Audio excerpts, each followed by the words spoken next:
से ही एक और बड़ी खबर है जहां पर 13 एमएलसी सीटों पर निर्विरोध निर्वाचन तय। जी हां, 13 सीटों पर 13 प्रत्याशियों ने नामांकन किया है। बीजेपी 7, सुबसपा, आरएलडी और अपना दल एस की एक प्रत्याशियों ने नामांकन किया है। समाजवादी पार्टी ने 3 प्रत्याशियों को मैदान में उतारा। 14 मार्च को नाम वापसी की अंतिम तिथि है।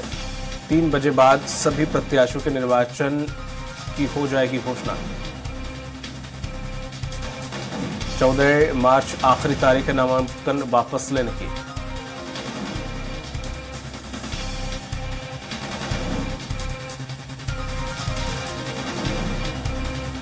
इस वक्त की बड़ी खबर हम आपको बता रहे हैं लखनऊ से, जहां पर समाजवादी पार्टी के 3 प्रत्याशियों को मैदान में उतारा है। 14 मार्च को नाम वापसी की अंतिम तारीख है। 13 एमएलसी सीटों पर निर्विरोध निर्वाचन तय।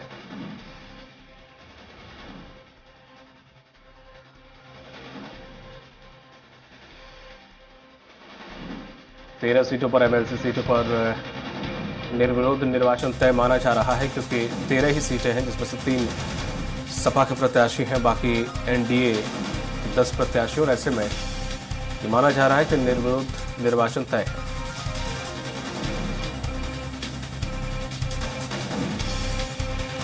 अधिक जानकारी के साथ जुड़ गए हमारे सहयोगी घनश्याम चौरसिया। घनश्याम, जिस तरह से 13 एमएलसी सीटों पर निर्विरोध चुनाव तय माना जा रहा है, क्योंकि कहा जा रहा था अगर एक भी कोई एक्स्ट्रा उतार देता है तो हो सकता है कि वो, तो लेकिन अब निर्विरोध चुनाव हो जाएगा, क्योंकि अभी तक तो किसी ने उतारा नहीं है मैदान में।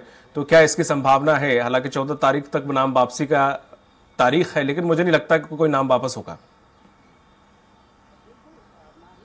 बिल्कुल ना ही नाम वापस होने की संभावना है, अब ना ही नामांकन दाखिल करने का, क्योंकि कल अंतिम दिन था और अंतिम दिन ही सभी दल के जो पार्टियां थी उन्होंने अपने अपने प्रत्याशियों को उतार दिया। कल भारतीय जनता पार्टी के 7 और उनके सहयोगी दलों के 3, इसके अलावा 3 जो है समाजवादी पार्टी के प्रत्याशी नामांकन दाखिल किए। हालांकि 14 तारीख को, जैसा कि आपने ही जिक्र किया, 14 तारीख तक नामांकन वापस करने का डेट है। निर्वाचन नियमों के तहत ये डेट अनिवार्य होता है, तो ऐसे में 14 तारीख तक इंतजार करना होगा। उसके बाद ये लगभग 3 बजे के बाद जो भी निर्वाचित होंगे, जो भी प्रत्याशी है, उनको निर्विरोध चुनाव कर दिया जाएगा, यानी उनको चुन लिया जाएगा।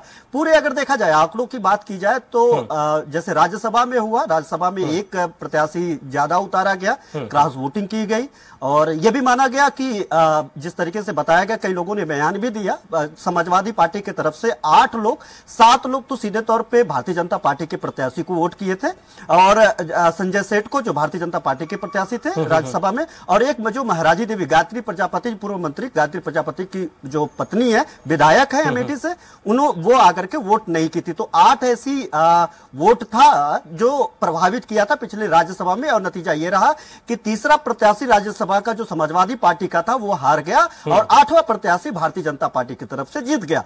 इस बार भी ये कयास लगाए जा रहे थे कि अगर एक भी प्रत्याशी यहां पे एक्स्ट्रा मैदान में उतारे जाते हैं, चाहे वो समाजवादी पार्टी की तरफ से, चाहे भारतीय जनता पार्टी यानी एनडीए की तरफ से, तो फिर से चुनाव होगा। लेकिन अब जो है 10 जो सीटें हैं, उन 10 सीटों पे भारतीय जनता पार्टी की तरफ से ये जीत सुनिश्चित मानी जा रही थी, और 10 ही एनडीए की तरफ से नामांकन दाखिल हुए। 3 जो है वो समाजवादी पार्टी की तरफ से दाखिल किए गए हैं, जिसमें बलराम यादव पूर्व मंत्री रहे हैं समाजवादी पार्टी के सरकार में, किरण पाल और गुड्डू जमाली, जो अभी हाल ही बसपा को छोड़ करके समाजवादी पार्टी का दामन थामे हैं आजमगढ़ को साधने के लिए, और शायद इसी शर्तों पे वो समाजवादी पार्टी का दामन थामे थे कि उनको एमएलसी समाजवादी पार्टी बनाएगी, क्योंकि इसके पहले भी वो समाजवादी पार्टी में आए थे, लेकिन फिर बाद में उन्होंने समाजवादी पार्टी छोड़ करके बसपा का रुख अपना लिया था। तो ऐसे में वो गुड्डू जमाली को आजमगढ़ के उनको जो है एमएलसी समाजवादी पार्टी बनाई है। तो लगभग एक एमएलसी जिताने के लिए 29 वोटों की जरूरत है, और ऐसे में तकरीबन जो एनडीए को 290 वोटों की दरकार थी, तो 288 जो अगर राजा भैया के अगर देख लिया जाए 2 वोट राजा भैया के पार्टी को है, तो ऐसे में 288 हो जाते तो उनको जीत सीधे तौर पे मिल जाती। हालांकि वोटिंग भी अगर होती तो अगर इस समीकरण के तहत अगर वोटिंग होती तो एनडीए के भी प्रत्याशी निकल जा रहे हैं, और समाजवादी पार्टी के जो 8 निष्ठा पे सवाल थे, जो 8 वोट अगर एनडीए के फेवर में भी अगर जाते तो भी समाजवादी पार्टी के जो 3 प्रत्याशी हैं वो जीत हासिल कर लेते। तो अगर ओवरऑल आंकड़े देखा जाए, चाहे आप मतदान हो या ना हो, तो ऐसे में सभी जो प्रत्याशी 13 प्रत्याशी है वो 13 प्रत्याशी निर्विरोध चुन लिए जाएंगे, या मतदान भी होगा तो मतदान में चुन लिए जाएंगे। यानी खतरा ना समाजवादी पार्टी के प्रत्याशियों पे है, ना भारतीय जनता पार्टी या एनडीए के प्रत्याशियों पे। तो एक साफ अब ये जो इस बार एमएलसी चुनाव को लेकर के था, यह भी साफ हो गया है कि जिन लोगों ने जिन प्रत्याशियों ने नामांकन दाखिल किया है उनका जीत सुनिश्चित है। जी दीपक। बिल्कुल घनश्याम, लेकिन ये जिस तरह से खबरें ये आ रही थी कि गुड्डू जमाली को सपा लोकसभा के तर्कश में उनके तीर का इस्तेमाल कर सकती है, लेकिन यहाँ पर उनका उपयोग होना आई थिंक जिस तरह से जो खबरें आ रही थी उसके थोड़ा सा उलट हो गया, क्योंकि ये कहा जा रहा था कि लोकसभा में उनका इस्तेमाल हो सकता है सपा की तरफ से, क्योंकि आजमगढ़ में उनमें अच्छी खासी पकड़ है उनकी, तो कहीं ना कहीं बीजेपी के लिए खतरा साबित हो सकते हैं। देखिए, गुड्डू जमाली को लेकर के समाजवादी पार्टी ने एक सकारात्मक पहल चला है और वो अपने फेवर के लिए बेहतर काम किया है, क्योंकि अगर इसके उलट आंकड़े को देखा जाए, पिछली बार अखिलेश यादव सांसद थे आजमगढ़ से, वो इस्तीफा देते हैं विधानसभा चुनाव में 2022 विधानसभा चुनाव जीतने के बाद। उसके बाद वहां पे जब चुनाव होता है तो समाजवादी पार्टी हार जाती है, दिनेश लाल यादव निरहुआ उपचुनाव में जीत जाते हैं। यानी समाजवादी पार्टी का गढ़ जहां पे 10 के 10 विधायक भारतीय समाजवादी पार्टी के हैं, और वहां पे पहले भी जो उपचुनाव होता है वो भी समाजवादी पार्टी का लोकसभा निर्वाचन क्षेत्र होता है, उसके प्रत्याशी अखिलेश यादव जीत जाते हैं। ऐसे में निरहुआ का जीत जाना वो सबसे बड़ा समीकरण का उलट फेर जब हुआ था तो बहुजन समाज पार्टी की तरफ से गुड्डू जमाली वहां से चुनाव लड़े, जिसके बाद से वोट बिखर गया, और खासतौर पे देखा जाए तो वहां पे अल्पसंख्यकों का वोट जो गुड्डू जमाली के फेवर में गया वो निरहुआ के फेवर में चला गया। तो वहां का जो निर्वाचन हुआ उसमें उपचुनाव में निरहुआ को जीत मिली, दिनेश लाल यादव निरहुआ को।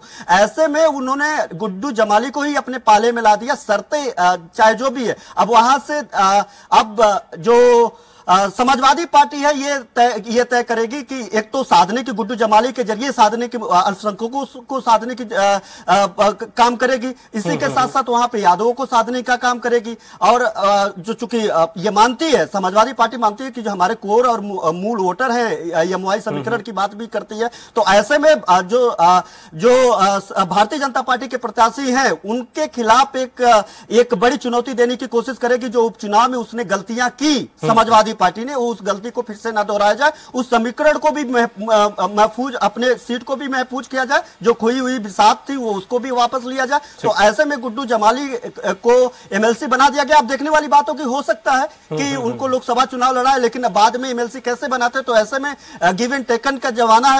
आप देख रहे हैं भारतीय जनता पार्टी में भी जो लोग आ रहे हैं उनको लेकर के भी ये कयास, अलग अलग कयास लगाए जा रहे हैं कि उनको अगर आप हमारे पास आते हैं तो हम आपको क्या देते हैं।